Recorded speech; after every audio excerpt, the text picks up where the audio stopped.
जिज्ञासु मित्रों, बहुत बहुत अभिनंदन आपका हमारे इस कार्यक्रम लाइव चर्चा में।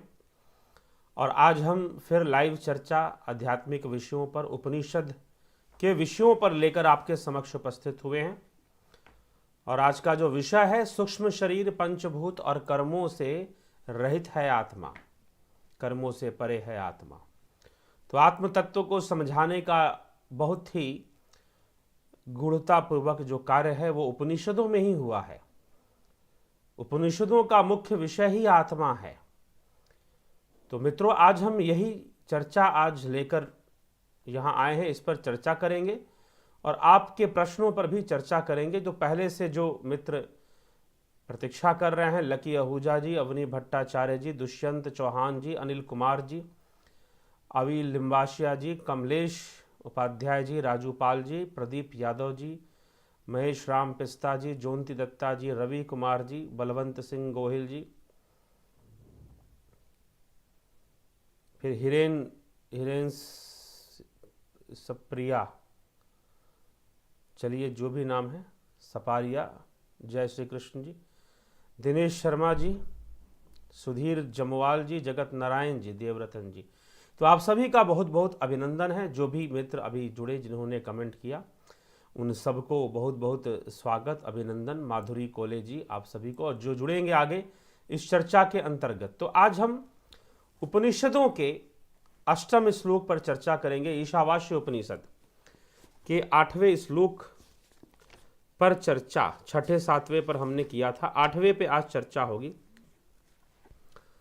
और यह श्लोक क्या कहता है? प्रयाग शुक्र काय मवर्ण सप्रयगाक शुक्र मकाय वर्ण मस्त्राविरंग शुद्ध पाप विधम्म कविर मनीषी परिभू स्वयंभूर यथा तथ्यतो अर्थान व्यद्धाक्षास्वतभ्य समाभ्य। ये उपनिषदिक संस्कृत है। ठीक, आपको सामान्य जो संस्कृत है, गीता का जो संस्कृत है, या फिर आदिगुरु शंकराचार्य ने विवेक चूड़ामणि या अन्य उनके साहित्य में जो संस्कृत मिलती है, उसकी तुलना में थोड़ा कठिन मिलेगा। और इससे भी कठिन आपको वैदिक संस्कृत मिलेगा, उससे भी कठिन, उपनिषदों के संस्कृत से भी कठिन। मतलब ऐसा नहीं कि वो कठिन है, शब्द संरचना में थोड़ा सा फर्क पड़ जाता है, बस यही है। तो थोड़ा सा वैदिक संस्कृत जो है, बिल्कुल वेदों का जो प्रोनाउंसिएशन है, उच्चारण है, वो थोड़ा सा और कठिन होगा, क्योंकि बड़े बड़े वर्ड्स आपको मिलेंगे, ज़्यादा संधि किए हुए वर्ड शब्द मिलते हैं। तो संधि का प्रयोग बहुत अधिक होता है संस्कृत भाषा में।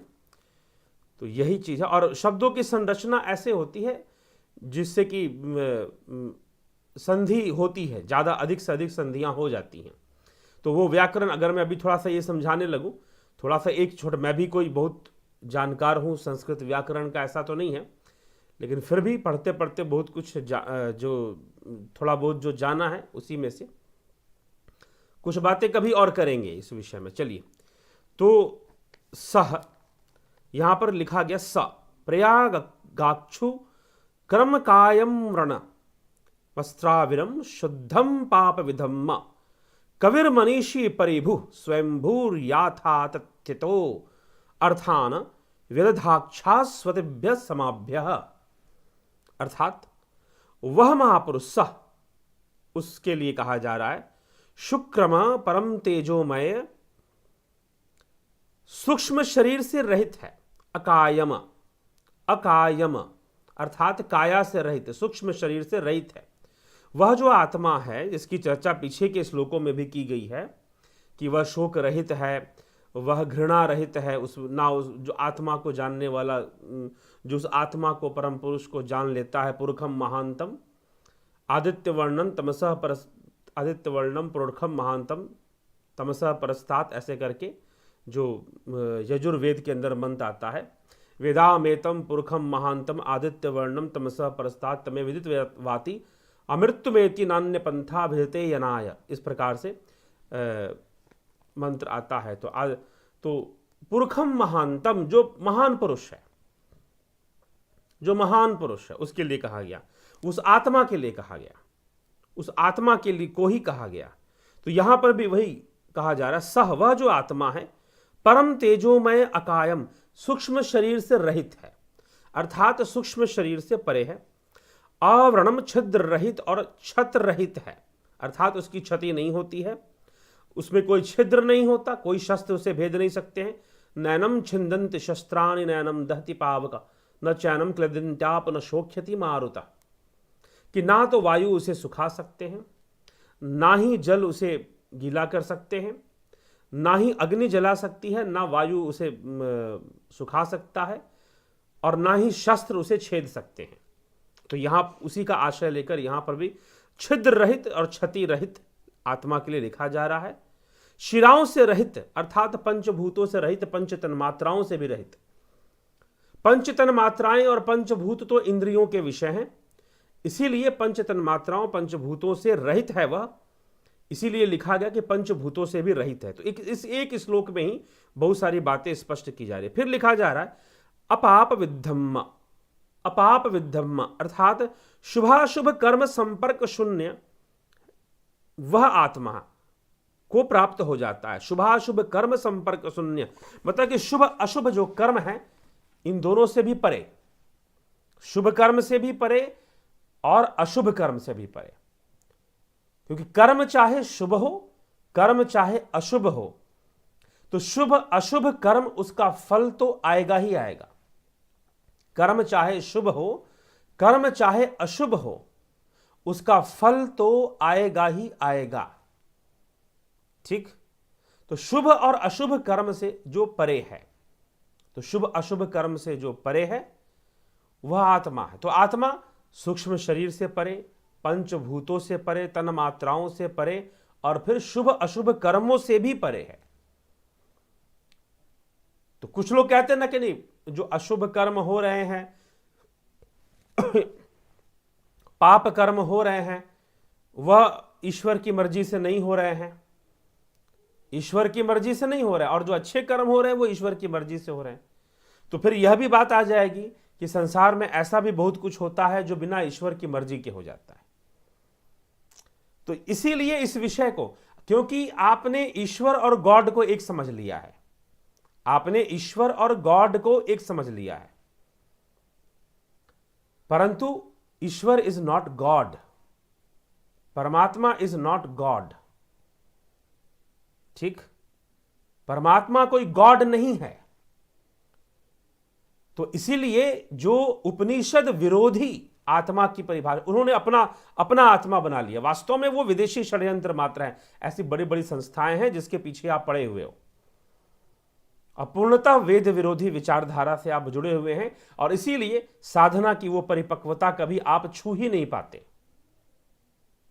जो वास्तव में जहां पर जाना चाहिए वो वहां पहुंचना बहुत मुश्किल हो जाता है, मात्र बिंदु ध्यान तक ही सीमित रह जाते हैं लोग। तो यह भी एक विषय है। तो आत्मा जो है यहां पर उपनिषद में जो लिखा जा रहा है आत्मा के बारे में कि वह शुभाशुभ कर्म से परे, फिर उसी को परमात्मा भी कह दिया जा रहा है। तो आगे इसको देखिए, क्या इसमें तो और भी बहुत वैदांतिक विषय इसमें है, तो उसको हम देखेंगे समझेंगे। तो कहते हैं कि सर्वद्रष्टा है, प्रेगात प्राप्त हो जाता है, कवि ही सर्वद्रष्टा, मनीषी ही सर्वज्ञ एवं ज्ञान स्वरूप, परिभु सर्वोपरि विद्यमान एवं सर्वनियंता, स्वयंभू स्वेच्छा से प्रकट होने वाला, स्वेच्छा के वशीभूत, स्वास्थ्यभ्य अनादि है, अर्थात शाश्वतभ्य, शाश्वतभ्य जो शाश्वत है, शाश्वतभ्य मतलब शाश्वत है, समाभ्य काल से परे है, यथा तथ्यतः सब प्राणियों के अनुसार यथा योग्य है, अर्थान संपूर्ण पदार्थों की रचना करते आया है। तो उसी से सब कुछ हो रहा है, इसलिए वह आत्मा सर्वनियंता है। वह आत्मा ही सर्वनियंता है, वह आत्मा ही क्या है, सर्वनियंता है। वह आत्मा इंद्रियों से परे है, सूक्ष्म शरीर से परे है, पंचभूतों से भी परे है और शुभाशुभ कर्मों से भी परे है। तो अच्छे बुरे जो कुछ भी कर्म होते हैं वह तो प्रकृति के गुणों के आधार पर ही होते हैं। इसलिए योगी का लक्ष्य होता है कि गुणों के जाल को भेद कर, गुणों की जो बंधन है उसको भेद कर गुणातीत को प्राप्त हो जाना, भावातीत को प्राप्त हो जाना, गुणातीत भावातीत जो सत्ता है उसको प्राप्त हो जाना, वह आत्मा है, वह आत्मा की सत्ता है।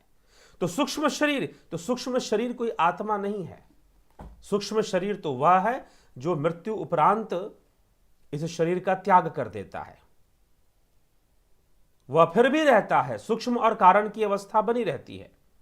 स्थूल अवस्था नष्ट हो जाएगी, मृत्यु होने से स्थूल अवस्था नष्ट हो जाएगी, लेकिन सूक्ष्म और कारण की अवस्था तो बनी रहेगी, फिर भी बनी रहेगी।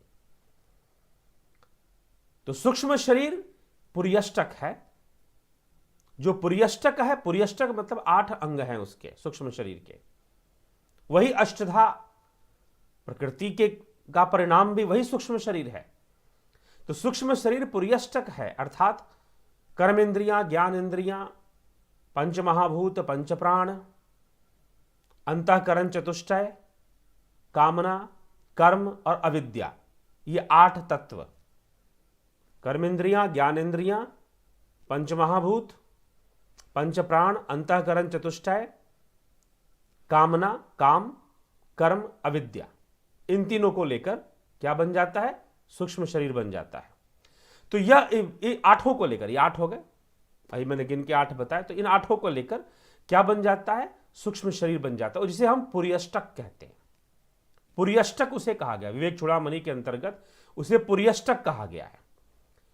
तो यह हमें समझने की आवश्यकता है।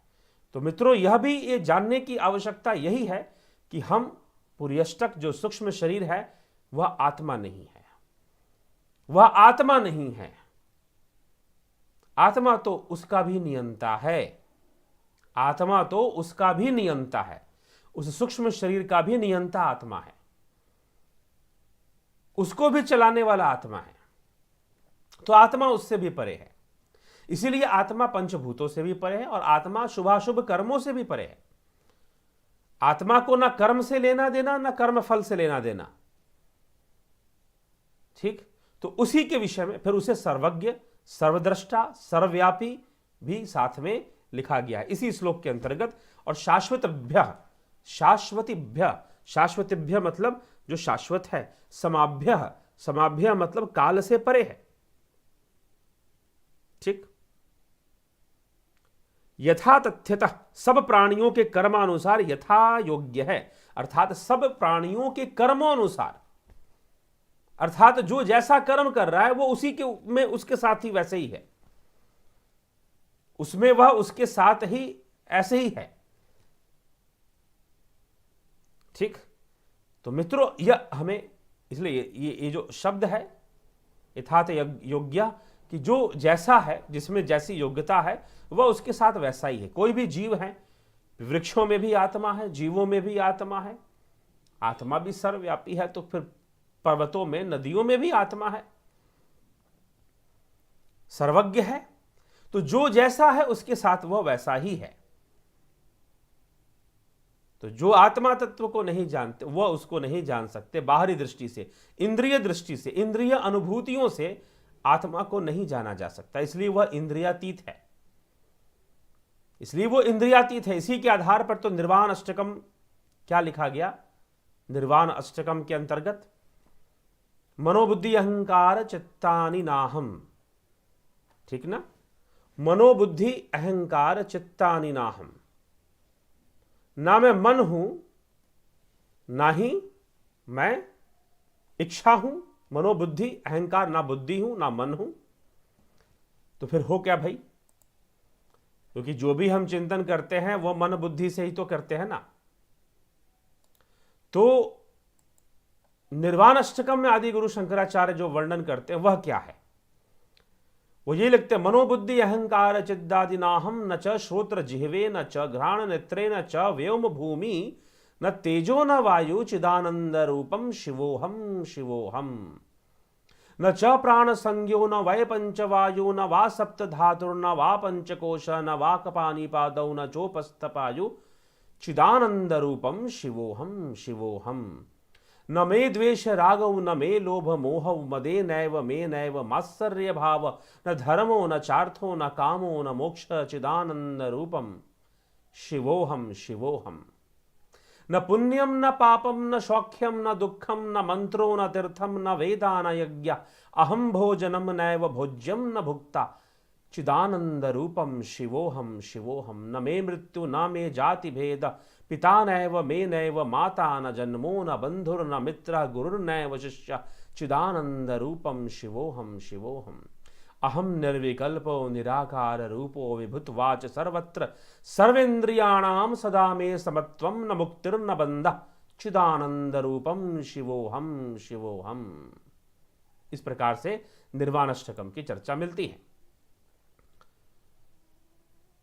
तो निर्वाणाष्टकम क्या कहता है, यही इसी श्लोक का विस्तार है। अगर हम इस श्लोक की बात करें तो इस श्लोक का विस्तार ही तो निर्वाणाष्टकम है। क्या कहता है ये? तो इसमें जो बात कही गई कि मैं ना मन हूं ना बुद्धि हूं ना अहंकार हूं, अंतःकरण चतुष्टय, मन बुद्धि चित्त अहंकार, इन्हीं को अंतःकरण चतुष्टय कहते हैं। मन बुद्धि चित्त अहंकार, मैं यह नहीं हूं। न च श्रोत्र जिह्वे न च घ्राण नेत्रे, ना तो मैं जिह्वा हूं ना तो मैं कर्ण हूं, श्रोत्र मतलब कान, और ना नासिका, घ्राण मतलब नासिका, और नेत्रे न च श्रोत्र जिह्वे न च घ्राण नेत्रे न च व्योम भूमि न तेजो न वायु, ना मैं आकाश न भूमि न अग्नि न वायु। मैं ये चारों भी नहीं हूं, मैं ये पंचभूत भी नहीं हूं। ठीक, तो अग्नि वायु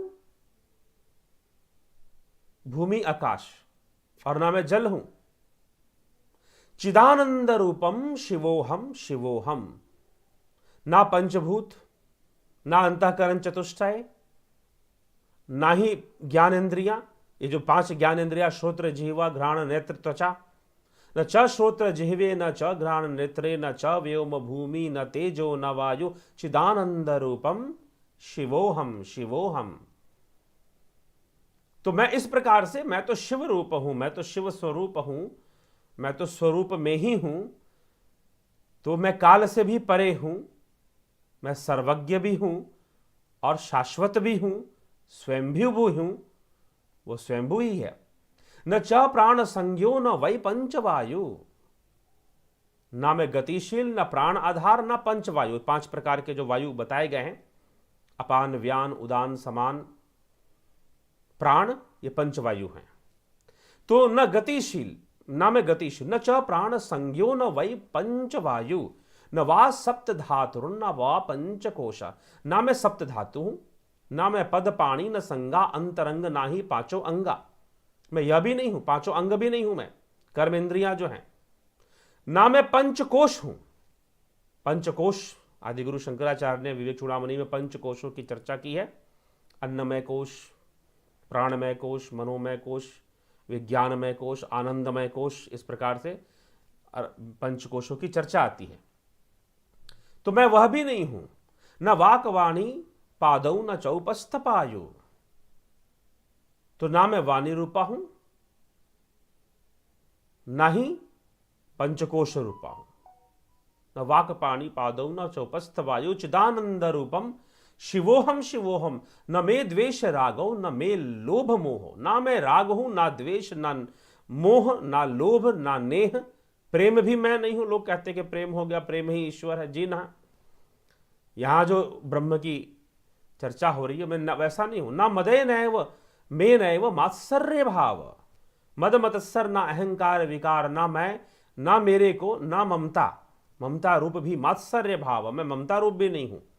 काम धर्म धन मोक्ष ना रूपा, मैं तो ब्रह्म रूप तदरूपा हूं। चिदानंद रूपम शिवोहम शिवोहम, काम धर्म धन मोक्ष इनसे भी परे। न पुण्यम न पापम न सौख्यम न दुखम, वही बात जो इस श्लोक में क्या कहा गया, इस श्लोक के अंतर्गत उपनिषद के, अभी हमने जो श्लोक पढ़ा ईशावास्य उपनिषद के अंतर्गत, उसमें जो एक शब्द का प्रयोग किया अपाप, अपाप शब्द का प्रयोग हुआ। अपाप विद्धम, अपाप विद्धम, शुभाशुभ मतलब पाप और अपाप, मतलब पाप और पुण्य, अपाप शब्द पुण्य के लिए है। तो जो पाप और पुण्य है उन कर्मों के संपर्क में मैं नहीं रहता। आत्मा के लिए कहा जा रहा है, वह आत्मा उन कर्मों के संपर्क में नहीं रहती है। शुभाशुभ कर्म के संपर्क में। इसीलिए यहां पर निर्वाण अष्टकम में भी आदि गुरु शंकराचार्य कहते हैं, न पुण्यम न पापम न सौख्यम न दुखम। ना मैं पुण्य न पाप ना कोई, ना मैं सुख ना मैं दुख। न पुण्यम न पापम न सौख्यम न दुखम न मंत्रो न तीर्थम न वेदा न यज्ञ। ना मैं मंत्र ना मैं तीर्थ ना मैं श्रुति ना मैं यज्ञ, ना ही मैं यज्ञ हूं। ब्रह्मलीन मैं ब्रह्म की प्रज्ञा हूं। भोक्ता भोजन भोज्य न मैं ये सब नहीं हूं। अहम भोजनम नैव भोज्यम न भोक्ता चिदानंद रूपम शिवोहम शिवोहम। न पुण्यम न पापम न मैं पाप पुण्य से रहित हूं। मुझ में पाप पुण्य नहीं है, न सुख है न दुख है, न मंत्र है न तीर्थ है। तो इन सब से मैं रहित हूं और वह चिदानंद रूपम शिवोहम शिवोहम। न मैं मृत्यु न मैं जाति भेद, ना मैं मरण हूं ना मैं जन्म हूं ना ही मुझ में जाति है। पिता नैव मैं नैव माता न जन्मो, ना मैं पितु न माता न गुरु न मित्र और ना ही मैं जाति भेद हूं। न बंधुर न मित्र गुरुर नैव शिष्य, ना मैं गुरु और ना ही मैं शिष्य हूं। चिदानंद रूपम शिवोहम शिवोहम। अहम निर्विकल्पो निराकार रूपो विभुतवाच सर्वत्र सर्वेन्द्रियाणा सदा में समत्वम न मुक्तिर न बंध चिदानंद रूपम शिवोहम शिवोहम। तो इस प्रकार से यहां निर्वाण अष्टकम में यह चर्चा आती है। तो मित्रों, यह जो चर्चा है इसको समझ लेने से इस श्लोक का आशय मोटा मोटी वही लगाया जा रहा है। तो इंद्रियों से परे, इंद्रियां, क्योंकि इंद्रियां सूक्ष्म शरीर का ही अंग है, मन बुद्धि चित्त अहंकार सूक्ष्म शरीर के ही अंग हैं, तो उनसे परे ही आत्मा की स्थिति है। इसीलिए ऐसा वर्णन यहां पर किया जा रहा है। तो चलिए आगे चलते हैं मित्रों। इस श्लोक को समझने के बाद, करने के बाद हम चर्चा हो गई इस श्लोक के ऊपर और आगे हम आपके कमेंट्स पर चर्चा करेंगे। ठीक, तो देखते हैं कौन क्या पूछ रहा है। जितना कुछ समय में जो हो सकता है, ज़्यादा समय नहीं दिया जाएगा, लेकिन फिर भी कोशिश रहेगा कि 15-20 मिनट समय दिया जाए आपको इस विषय पर, आपके प्रश्नों के उत्तर पर। तो लकी आहूजा जी, सर मुझे सपने में हरि जी ने दर्शन दे के बोला कि चलो हनुमान चालीसा पढ़ते हैं, इसका क्या संकेत है कि भाई कुछ करो? हनुमान चालीसा तो पढ़ना ही चाहिए और हनुमान जी जैसा सेवक भाव और गुण भी धारण करना चाहिए। प्लीज सर हेल्प मी, मार्गदर्शन करें कि क्या करवाना चाहते हैं। वो ऐसे ही एक बार और राम जी की भी आए तो सपने में बोल रहे थे कि मैं लीला रचता हूँ सबको सीख देने के लिए। ठीक है जी, राजा वाले रूप में आए थे राम जी, बहुत सुंदर। चलिए, अच्छी बात है। जरूर हनुमान चालीसा का आप अध्ययन कीजिए, साधना के मार्ग पर लगिए। हनुमान जी योगी थे, साधक थे, तो आप भी योग साधना के मार्ग पर लगे, यही ईश्वर चाहते हैं। इसीलिए आपको ऐसी अनुभूतियां हो रही हैं। जैसे लोग कहते हैं कि बहुत ने किसी को चाटा मारा, यानी कि सूक्ष्म शरीर आत्मा ने मारा। हाउ इज पॉसिबल भाई, सूक्ष्म आत्मा कैन टच। सूक्ष्म शरीर ने शरीर पर नियंत्रण करके मारा ना भाई, स्थूल शरीर पर नियंत्रण करके मारा। ठीक है, आगे बढ़ें कमेंट्स पर। चंदन जना जी, तब्बो श्री पढ़े, कोटि कोटि प्रणाम गुरु जी। ब्रह्मा या ब्रह्म कौन कौन में है? तो ज़्यादा ठंड और ज़्यादा गर्मी क्यों नहीं सह सकता? इस पर प्रश्न स्पष्ट नहीं है। ठीक है, शरीर और मन नहीं सहता है।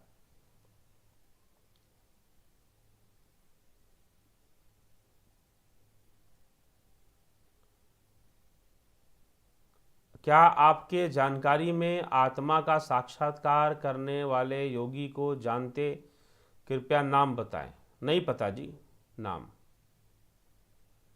सर जी, क्या आप सेल्फ रियलाइज्ड और एनलाइटेंड पर्सन हैं? आपको क्या लगता है? आप सोच लो खुद ही। ठीक है, मैं बस लोगों का सहयोग कर रहा हूं। बाकी जो लोग जुड़ते हैं वो समझ पाते हैं उनको पता चलता है कि कौन क्या है, कैसे है। मैं यहां घोषणा कर दूंगा कि मैं एनलाइटेंड पर्सन हूं, तो आप मान लोगे क्या? मैं घोषणा कर दूं कि मैं सिद्ध पुरुष हूं, मान लोगे? तो फिर आपसे ज्यादा मूर्ख और आपसे ज्यादा फिर ढोंग करने वाला, ऐसी ये दृष्टिकोण ही तो फिर पाखंडियों को एक सहायता प्रदान करती है ना। वाणी के माध्यम से, शब्द जाल के माध्यम से तथाकथित गुरु लोग अपने शिष्यों को यही समझाते हैं कि हम सिद्ध पुरुष हैं, लेकिन समय आता है सब कुछ सामने आ जाता है कि कितनी सिद्धि है कितनी नहीं है। तो यह प्रश्न ही गलत है। आपके अगर आप ये जानना चाहते हैं कि मैं एनलाइटेंड हूं या नहीं हूं, तो उसका यह तरीका नहीं है कि आप यहां कमेंट करके प्रश्न पूछेंगे। ठीक है जी, हाँ, क्योंकि आप बाहर से जितना भी जानने की कोशिश करेंगे उतना भ्रमित होने लग जाएंगे, क्योंकि यह बाहरी विषय ही नहीं है, यह बाहरी विषय ही नहीं है। तो यह समझकर चलना चाहिए। ज्योति दत्ता जी, गुरु जी, जब कोई लोग अविद्या के कारण शरीर को ही सत्य मानते हैं तो उसका आत्मा का प्रति कोई अनुभूति नहीं होता, तब लोग किस अवस्था को प्राप्त होते हैं? तो फिर वो शरीर में बद्ध रहते हैं और मृत्यु के उपरांत भी शरीर के बंधन में रहते हैं, और शरीर में अत्यधिक भोग विषयों में लिप्त होने के कारण नीच योनियों में भी जन्म लेते हैं। उनकी यही गति होती है।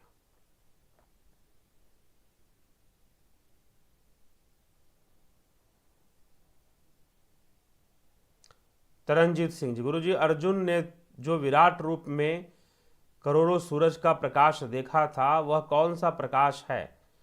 क्या कोई रोशनी वाला प्रकाश था या कुछ और था? वो अंतर जगत का ही प्रकाश था।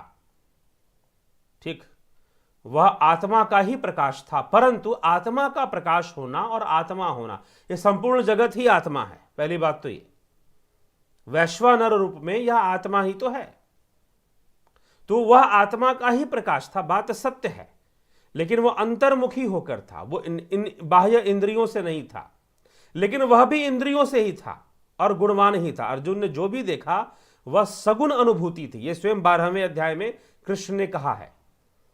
वह निर्गुण अनुभूति नहीं थी, सगुण अनुभूति थी, क्योंकि निर्गुण अनुभूति प्रकाश के रूप में नहीं होती, क्योंकि जहां प्रकाश होगा वहां गुण आ जाएगा ना। आपको सारी प्रकाश के अंदर ही तो आप सब कुछ देखते हैं।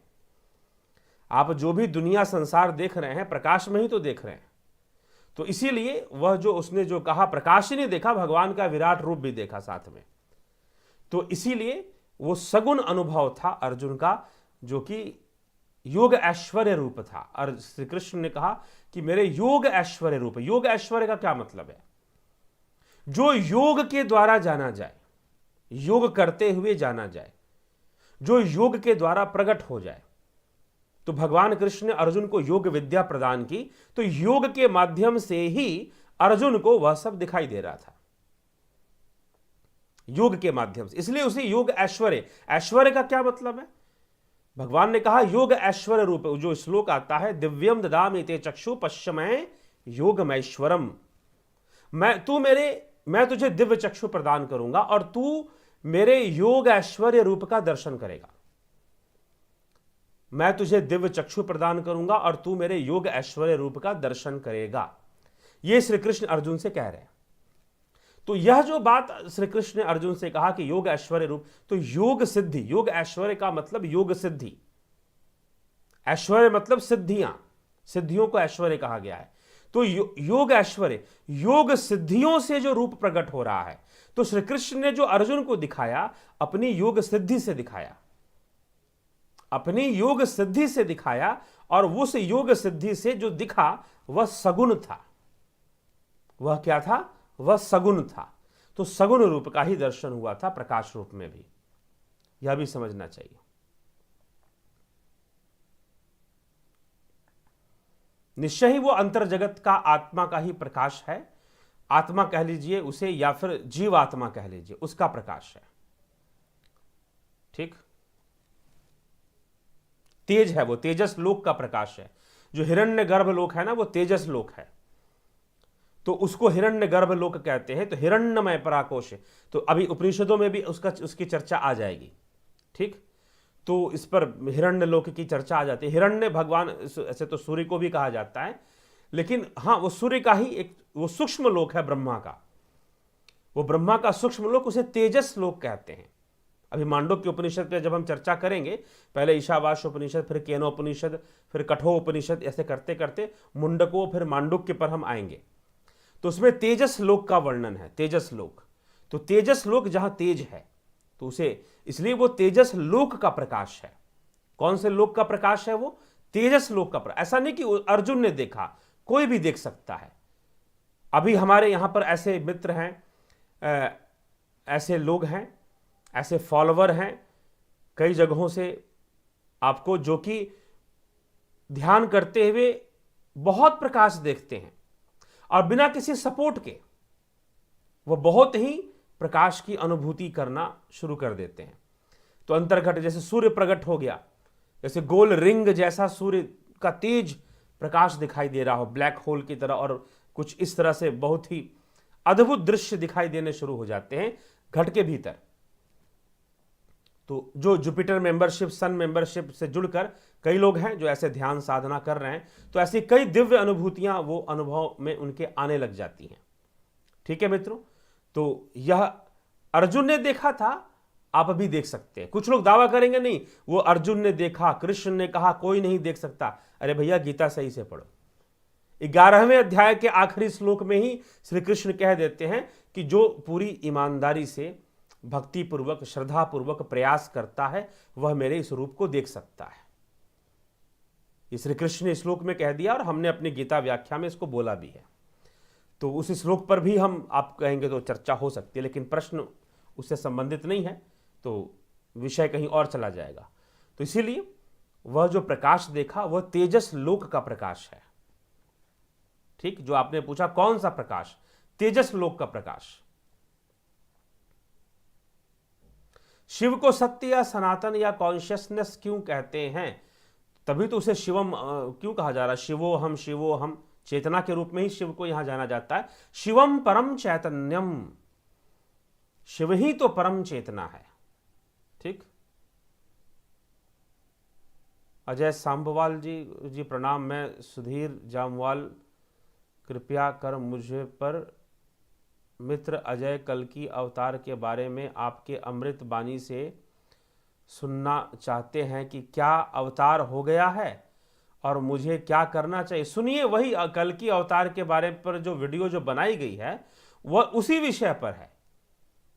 आजकल लोग इस चक्कर में वो विषय क्या है, चलो आपने यहां पर प्रश्न किया है तो थोड़ा सा मैं उस विषय पर बोल देता हूं कि कल्कि अवतार खुद को घोषित करने में कई लोग लगे हुए हैं और अपने उनके जो अंधभक्त चेले हैं, कूप मंडूक चेले, कुएं के मेंढक, पूरी तरह से कुएं के मेंढक इसे कहते हैं, कूप मंडूक चेले जो हैं वो अपने गुरु जी को कल्कि अवतार मानते हैं।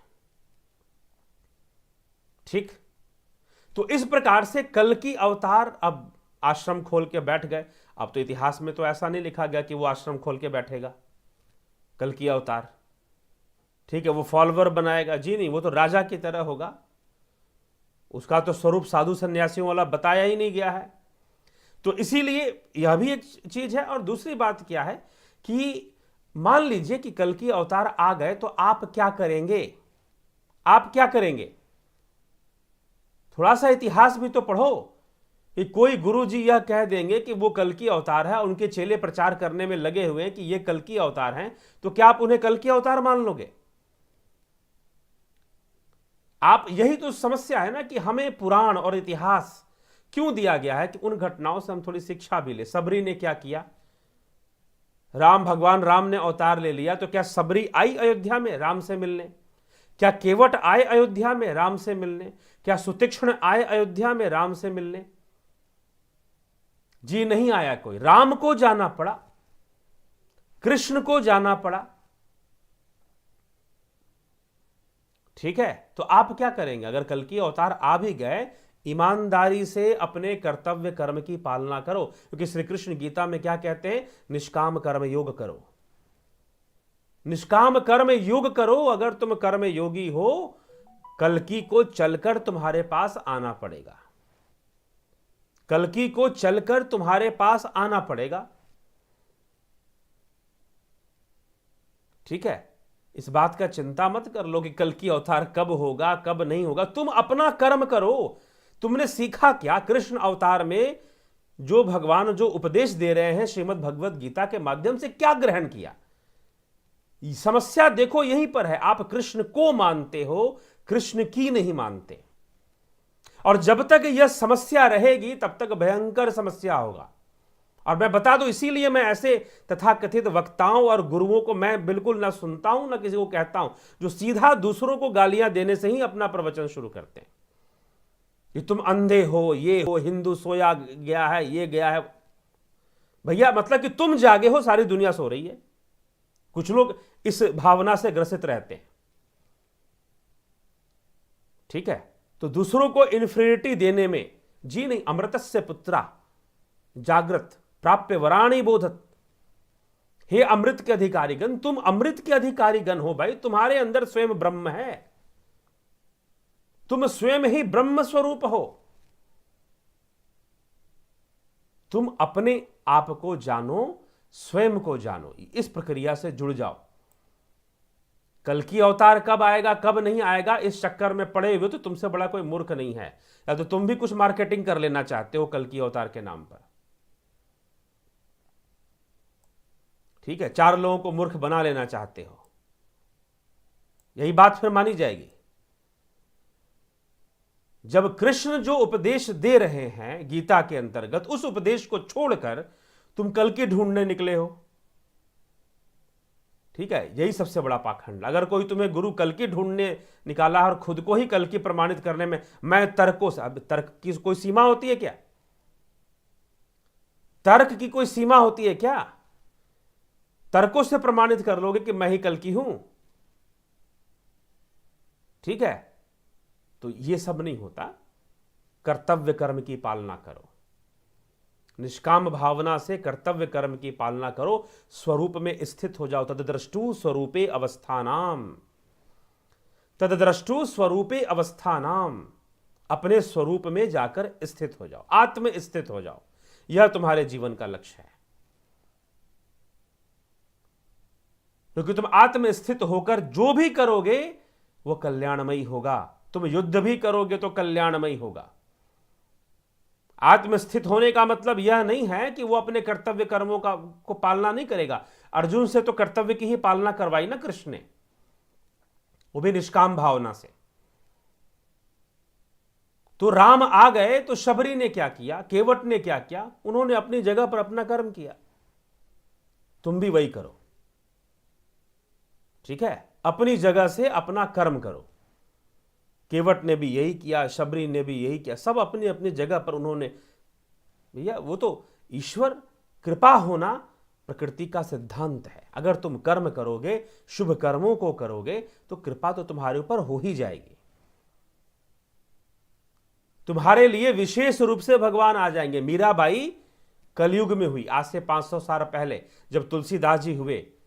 तुलसीदास जी के, गोस्वामी तुलसीदास के समकालीन मीराबाई थी।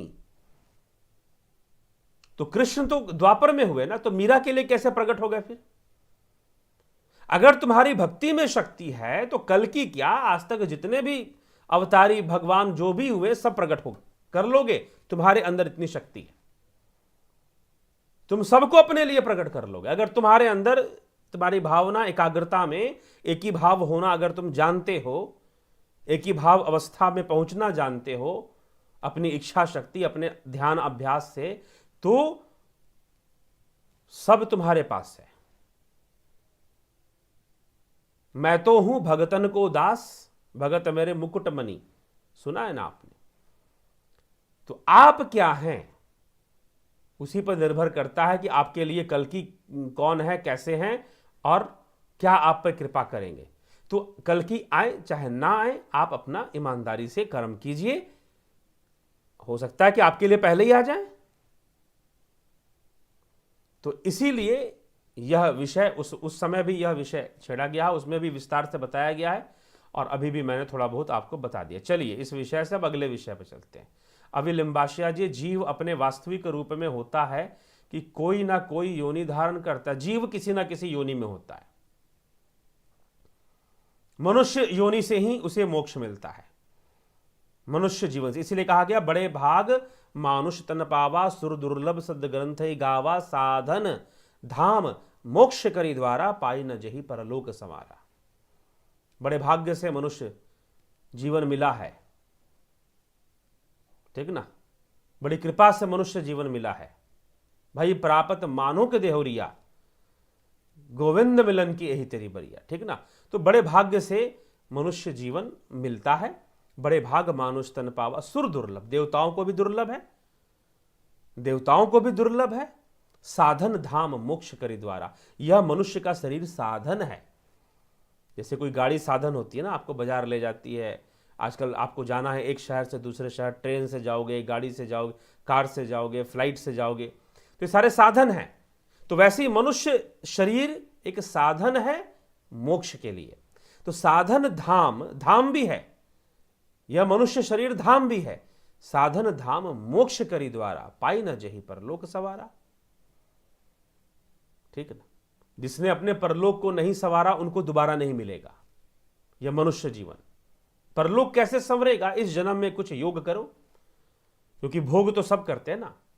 देखो भोग तो जानवर भी, आहार निद्रा भय मैथुन, आहार निद्रा भय मैथुन, ठीक, भोजन कर लेना, खाना खा लेना, संतान की उत्पत्ति कर लेना, भयभीत हो जाना,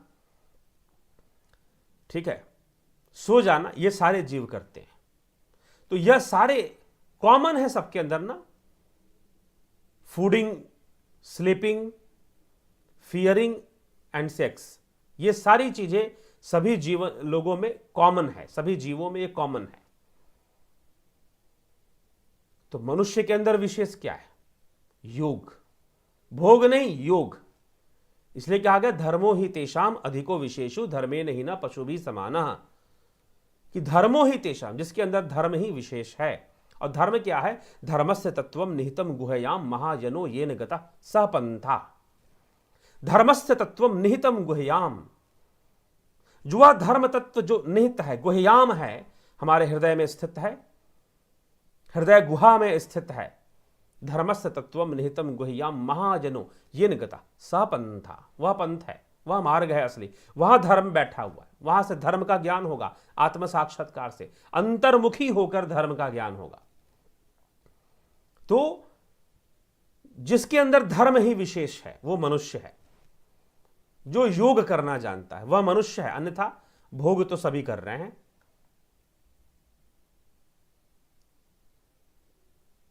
तो यही है, जीव किसी ना किसी योनि में रहेगा, लेकिन उसका मोक्ष मनुष्य योनि से होगा। किसी ना किसी, प्रेत योनि में है तो भी वो योनि है, प्रेत भी एक योनि है, देवताओं की भी एक योनि है। अगर कोई साधक साधना कर रहा है तो किसी किसी को उस साधक के मुखमंडल के घेरे हुए जो नित्य नील प्रकाश दिखता है, वह क्या ऑरा है, उसका ऑरा है, शुभ ऑरा, नीला रंग अच्छा ऑरा है, ठीक। सूक्ष्म शरीर का ही एक सूक्ष्म अंग, सूक्ष्म शरीर हम उसे नहीं कह सकते, क्योंकि सूक्ष्म शरीर में तो 8 अंग होते हैं, लेकिन एक सूक्ष्म अनुभूति जरूर है वह।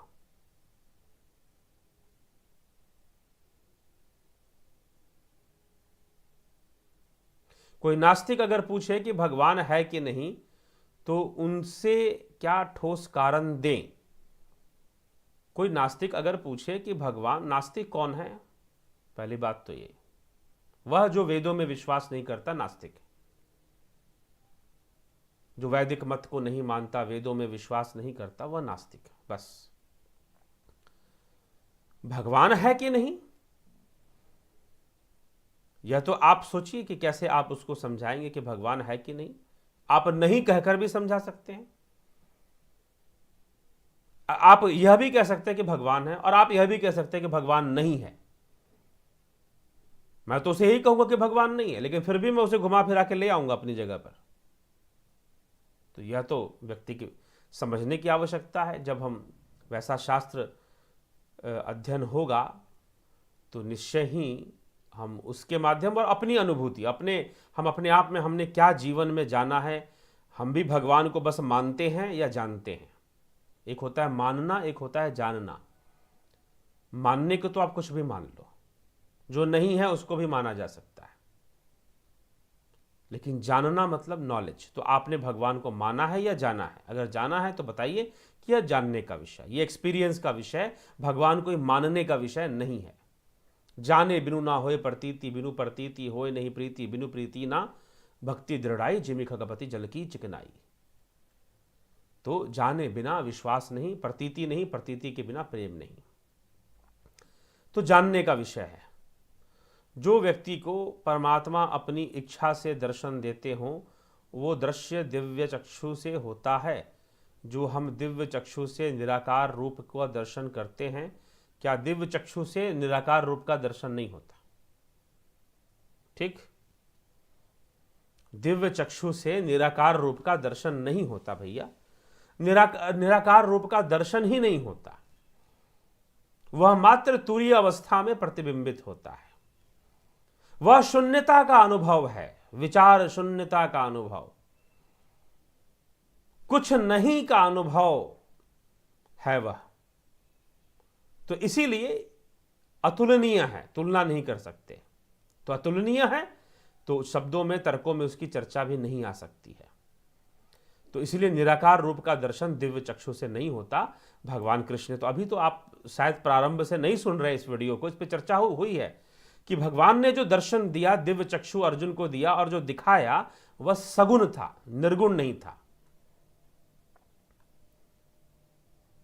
पितृलोक में जो पितृ दिखते हैं, क्या उनके संस्कार वैसे ही रहते हैं जैसे कि वो जीवित अवस्था में होते हैं? जरूरी नहीं है ऐसा। ठीक, एक प्रभाव तो संस्कारों का रहेगा ही रहेगा, लेकिन हमेशा वैसा रहेगा ऐसा नहीं। परिवर्तन तो नियम है, तो परिवर्तन तो होगा ही। हाँ, वो अपने जीवन काल में जो संस्कार इकट्ठे किए हैं उन्हीं को लेकर आगे बढ़ते हैं, ये सत्य है। क्या हम गुरु जी, क्या हम गए हुए व्यक्ति से मिल सकते हैं? जी हाँ, मिल सकते हैं, उसके बारे में जान सकते हैं।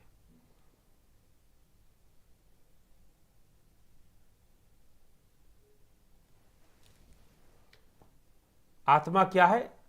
आज का वीडियो पूरा देख ले, कल का भी देख लीजिए। हमें परलोक नहीं चाहिए, मोक्ष चाहिए, तो फिर साधना करें, योग करें।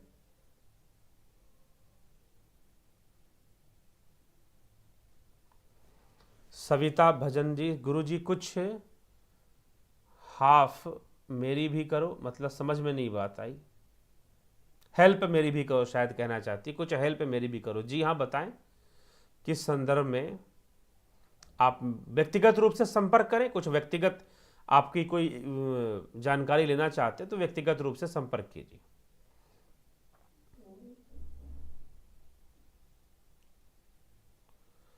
देवता की कृपा व्यक्ति के कर्म फल पर हावी हो सकती है? जी नहीं, कर्मों के अनुसार ही देवों की कृपा भी आएगी।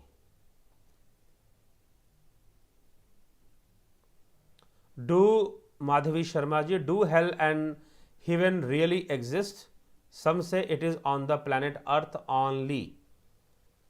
It is the hell and heaven does not exist. This is not Indian concept. This is not Vedic concept. Hell and heaven. Narak and Swarga. Narak and Swarga. So Swarga is not heaven, Naraka is not hell. Okay? स्वर्ग is not heaven, naraka is not hello.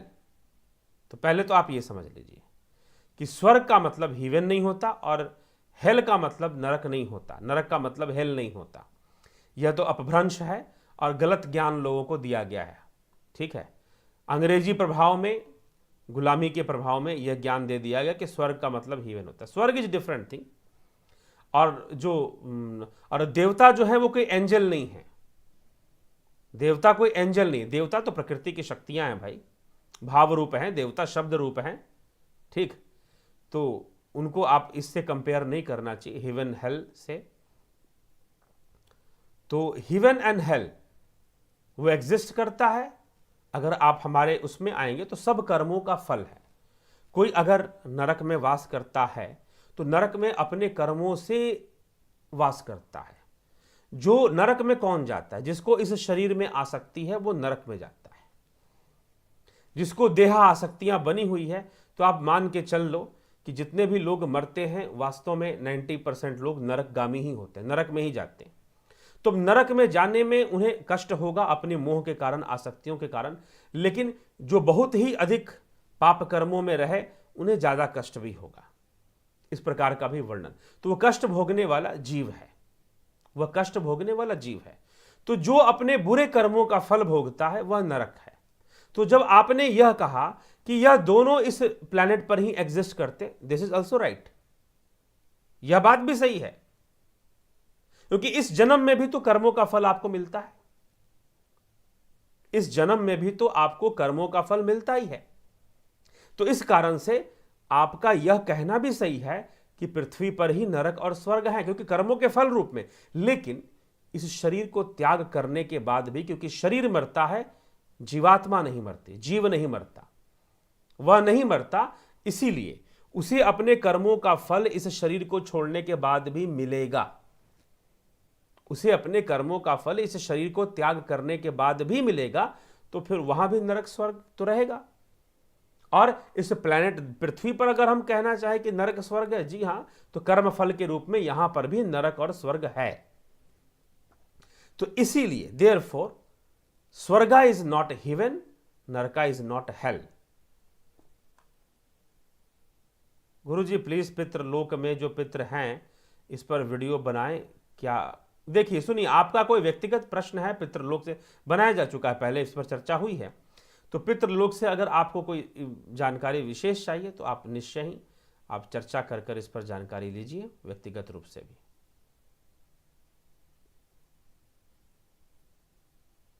Savita भजन जी, आपका जो भी अपने पति की आत्मा की शांति के लिए क्या करना चाहिए, देखिए क्या स्थिति है, आप व्यक्तिगत रूप से संपर्क कर कर कृपया इसकी जानकारी लें, क्योंकि यह आप अपने व्यक्तिगत परिवार के विषय में प्रश्न कर रही हैं, तो आप व्यक्तिगत रूप से संपर्क कर कर इसके बारे में जानकारी लें, मैं ये कहूंगा।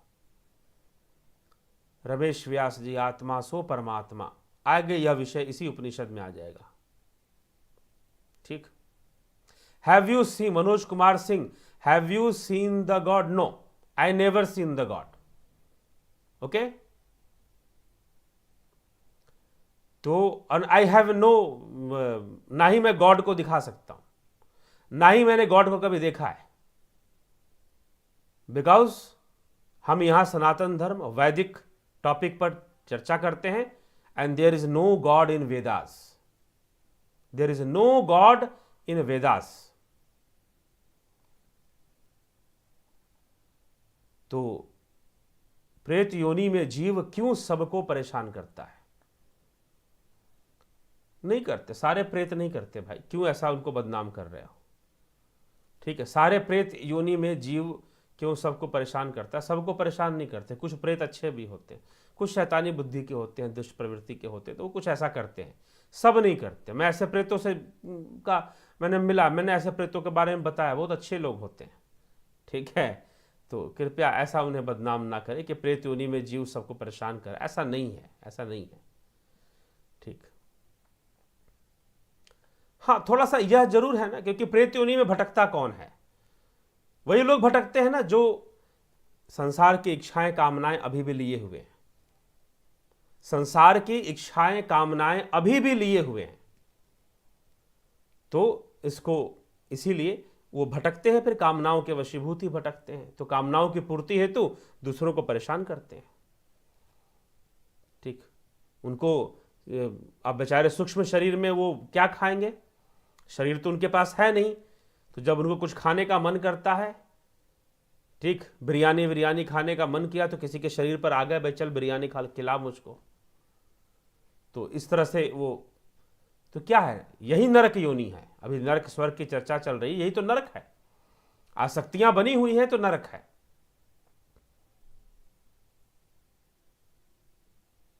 कैसे करूं? फोन नंबर दीजिए। फोन नंबर तो सबको ही पता होता है मेरा, इस चैनल के कवर पेज पर फोन नंबर लिखा हुआ है, इस चैनल के कवर पेज पर फ़ोन नंबर दिया हुआ है, नहीं तो डिस्क्रिप्शन में आप चले जाएं, वहाँ पर भी आपको फ़ोन नंबर, वीडियो के डिस्क्रिप्शन में आप जाएं, फ़ोन नंबर आपको मिल जाएगा। नहीं तो अभी रुकिए, मैं अंत में फ़ोन नंबर जाते जाते दे दूंगा।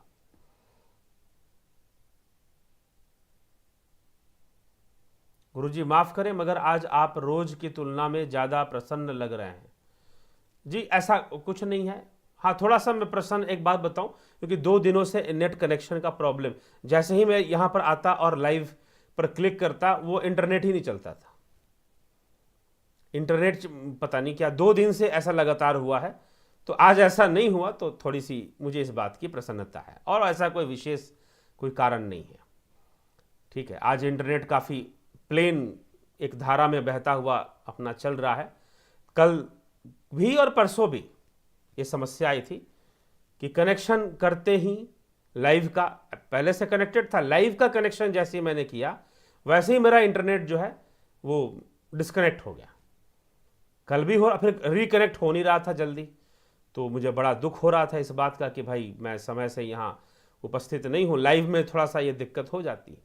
और कई बार जो अपलोडेड वीडियोस होती हैं उनमें तो कोई दिक्कत ही नहीं, वो तो आपने अपलोड कर दिया और उस टाइम पर वो अपने आप ही शुरू हो जाती है। लेकिन अपलोडेड वीडियोस में आप लोगों से चर्चा नहीं हो सकती, जैसे यहाँ पर चर्चा हो रही है, आप लोगों से लाइव चर्चा जो हो रही है वो नहीं हो सकती, फिर उसमें ये समस्या हो जाती है।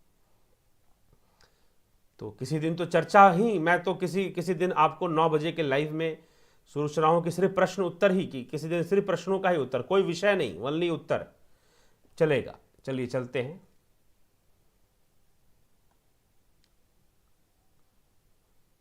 तो जय श्री गुरुदेव। गुरु जी आपने दुर्गा सप्तशती में गुरु जी सिद्ध कुंजिका स्तोत्र पर आपने लाइव नहीं किया, आएगा, अभी आ जाएगा, वो पूर्ण हो जाएगा, उसकी चिंता ना करें। और मुख्य विषय जो था वो लगभग, जो दार्शनिक विषय था दुर्गा सप्तशती का, वो हो ही चुका है लगभग। Madhavi Sharma ji thank you so much. Swarga naraka was my question, feeling so grateful to answering. Very beautiful satsang, thank you to you also. क्या व्हाट्सएप पर बताएंगे? जी हाँ। अनूप कुमार भट्ट जी, गुरु जी प्रणाम। यम का भाव अगर कारण शरीर में है तो गरुड़ पुराण में जो जीव का गमन बताया गया है वह क्या है? हाँ, जीव का गमन होता है। यम का भाव, ये स्पष्ट नहीं हो रहा कि यम का भाव से क्या तात्पर्य है आपका। ठीक, तो कारण, यम का भाव अगर कारण शरीर में है तो कारण शरीर में तो संस्कार होते हैं, कर्म नहीं होते हैं। ठीक, उसके कारण शरीर कहते हैं। वहाँ संस्कार बीज रूप में रहते हैं, कर्म संस्कार, लेकिन कर्म होते नहीं हैं, एक्टिव फॉर्म में नहीं रहते। जब वो एक्टिव फॉर्म में होते हैं तभी कर्म होते हैं, तो एक्टिव फॉर्म में सूक्ष्म शरीर में आते हैं। रमेश व्यास जी बहुत सुंदर ज्ञान जी, आपका भी बहुत बहुत आभार। स्थित प्रज्ञ का लक्षण क्या है? चर्चा की गई है। आप जीना केसीबी जी, आप हमारे गीता के प्लेलिस्ट पर चले जाइए, श्रीमद् भगवद गीता के प्लेलिस्ट पर इस विषय पर चर्चा है, स्थित प्रज्ञ के विषय में।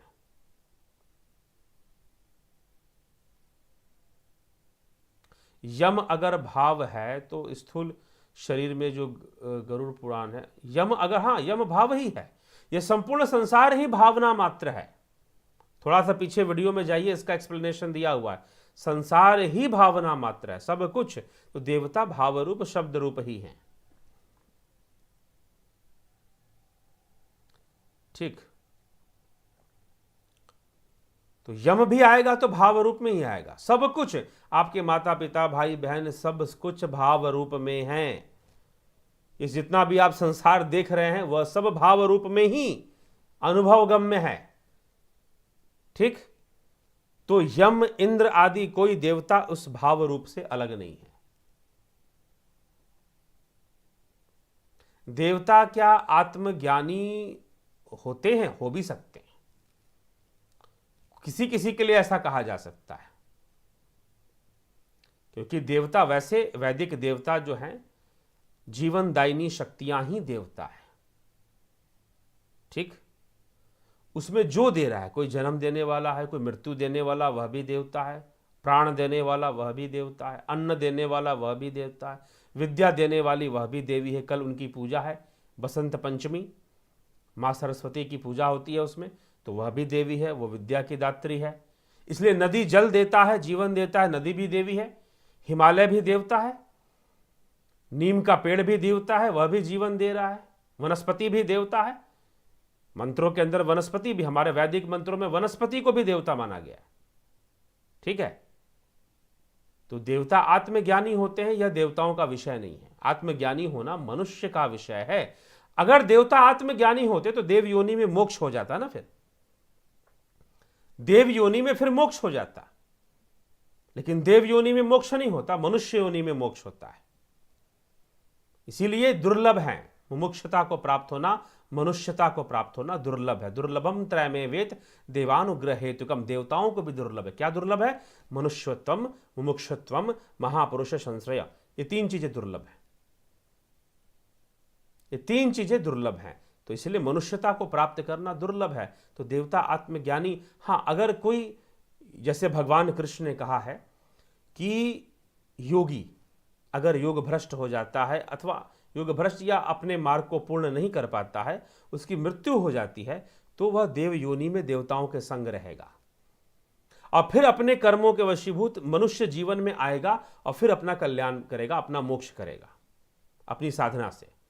गीता के 6 अध्याय के आखिरी श्लोकों में इसका वर्णन मिलता है अर्जुन के प्रश्न पर। तो जो मनुष्य योगी थे, आत्मज्ञानी थे, अगर वो देव योनि में जाते हैं अपने पुण्य के वशीभूत, तो वो आत्मज्ञानी देवता हो सकते हैं। लेकिन वैसे देवता आत्मज्ञानी नहीं होते, आत्मज्ञान उनका विषय नहीं है।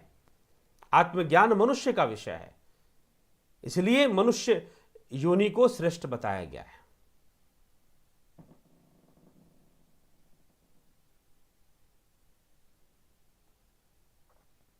गुरुजी, आपके ज्ञान का क्या रहस्य है? क्या आपने कोई योग में उपलब्धि प्राप्त की है? जी नहीं। अगर आपको लगता है तो आप कुछ साधना वादना शुरू करें, अगर आपको लगता है कि कुछ उपलब्धि है तो। ठीक, हाँ, मैंने अभ्यास किया है, योग साधना की अभ्यास कई वर्षों से कर रहा हूँ, नहीं भी तो कम से कम 17 वर्षों से। 17 नहीं, आपको मैं बता दूँ सही तरीके से अगर मैं कहूँ आपको, तो 22 वर्षों से जब मैं 11वीं कक्षा में पढ़ता था, 11th में, तब मैंने महेश योगी का नाम आपने सुना होगा, उनके बताए हुए साधनाओं को मैंने प्रारंभ किया था। उसके बाद और भी कई योगी साधकों के पास आना जाना सीखना लगा रहा। कई बेकार की बातें भी सीखी, चलो अनुभव तो कम से कम हुआ कि ये बातें व्यर्थ की थी। ठीक है, कि ये सिद्धि मिल जाएगी, वो सिद्धि मिल जाएगी। उन सब चक्करों में भी कुछ भटकाव भी रहा, कुछ वर्षों तक भटकने जैसी स्थिति कूप मंडूक की तरह मैं भी बना रहा। जो आश्रमों में या गुरुओं में जो कल की अवतार वाले टाइप जो गुरु हैं, जो कूप मंडूक बनना पसंद करते हैं लोग, और अपने गुरु जी का झंडा ऊंचा करने के लिए वह राजनीति ही चलनी शुरू हो जाती है एक तरह से। तो कुछ इस तरह की चीजें शुरू कर देते हैं जो लोग, तो कूप मंडूकता आ जाती है, कुएं के मेंढक जैसी स्थिति हो जाती है। ठीक है, तो वैसे भी बनकर रह लिया कुछ दिन, लेकिन विवेक साथ देता गया, समझता गया, और योग मार्ग में, फिर योग साधना के मार्ग में आगे बढ़ता गया। तो यही है, तो एक लंबे समय से साधना करते हुए, अध्ययन करते हुए और अभ्यास करते हुए, मात्र अध्ययन से कुछ नहीं होता, साधना करनी पड़ती है, अभ्यास करनी पड़ती है, अंतर्मुखी होना पड़ता है। तो उस आधार पर ही फिर ये चर्चा मैं आपसे जो भी करता हूँ अपने अनुभव और अध्ययन से करता हूँ। मैं यहाँ जो भी चर्चा करता हूँ अपने अनुभव और अध्ययन से ही आपको करता हूँ। अनुभव में कई लोग सहायक भी बने, कई लोग बाधा उत्पन्न करने वाले भी बने। ठीक है, तो आप भी साधक बने, योग करें, और जो लोग ध्यान योग प्रारंभ करना चाहते हैं संपर्क करें। जो ऑनलाइन कोर्सेज चल रही हैं वो करें, लेकिन अब तो मैं यात्राओं पर भी निकलूंगा, क्योंकि थोड़ा सा 1 वर्ष से तो पता ही है सारी यात्राएं सबकी रुकी हुई थी। तो अब थोड़ा सी यात्रा कुछ दिनों में मैं निकलने वाला हूँ महाराष्ट्र की यात्रा पर। तो जो लोग वहाँ से संबंध रखते हैं, पूना, मुंबई, ऐसे स्थानों से, महाराष्ट्र से। तो अगर समय मिला तो उन लोगों से मिलेंगे भी। आप लोगों में अगर कुछ ऐसे लोग हैं जो मुंबई में हो, पुणे में हो, पुणे में हो, तो निश्चय ही फिर मुलाकात भी कर सकते हैं, मुझसे मिल भी सकते हैं, अगर आपको आध्यात्मिक योग और इन विषयों पर चर्चा करनी है तभी। ठीक, तो यही है।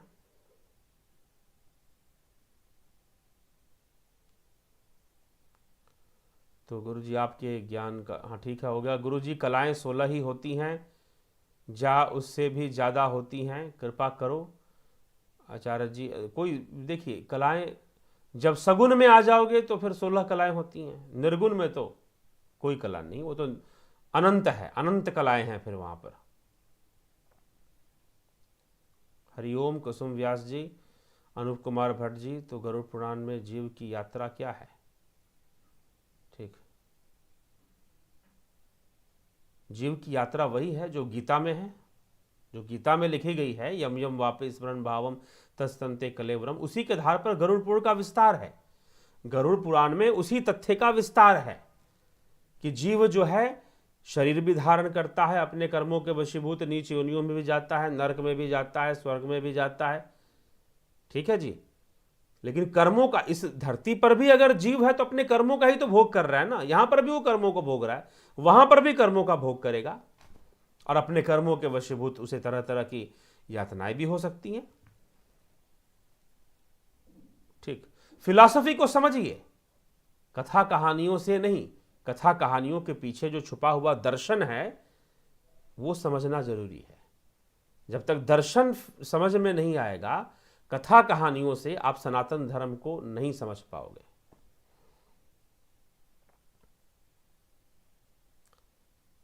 क्या हर समय गुरु का चिंतन कैसे हो, वो आप ही के ऊपर है। देवता सगुण रूप में होते हैं, बिल्कुल देवता सगुण रूप में होते हैं।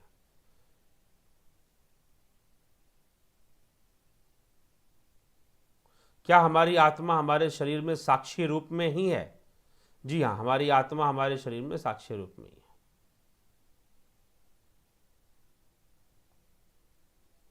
जी है, देवी सरस्वती दुर्गा ही है, परमात्मा ही है।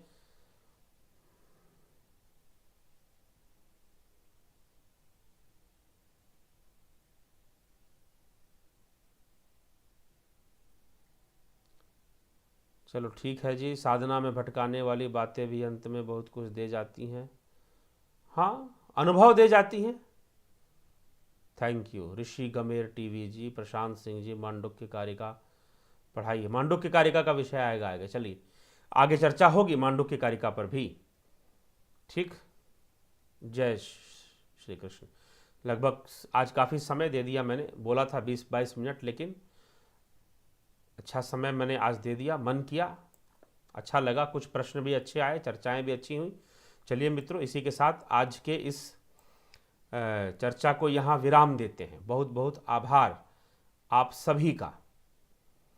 तो निश्चय ही एक समय अभी आगे हम लाएंगे। कई लोग कह रहे थे कि ज्योतिष के ऊपर भी नियमित चर्चा आप शुरू करें, क्योंकि मेरा जो दृष्टिकोण है ज्योतिष के प्रति वो निश्चय ही अलग है। उसमें आध्यात्मिकता आ जाएगी, उसमें आध्यात्मिकता ज़्यादा आएगी।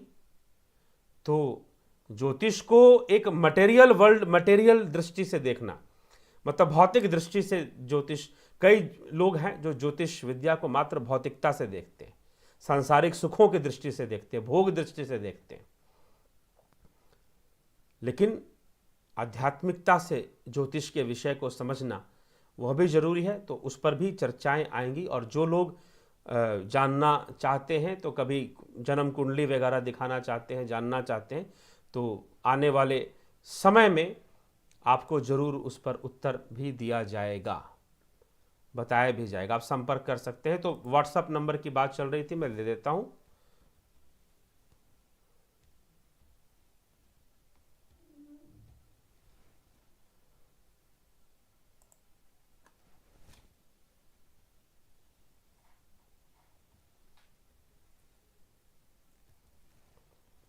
ये व्हाट्सएप नंबर मैंने आपको अपना दे दिया है।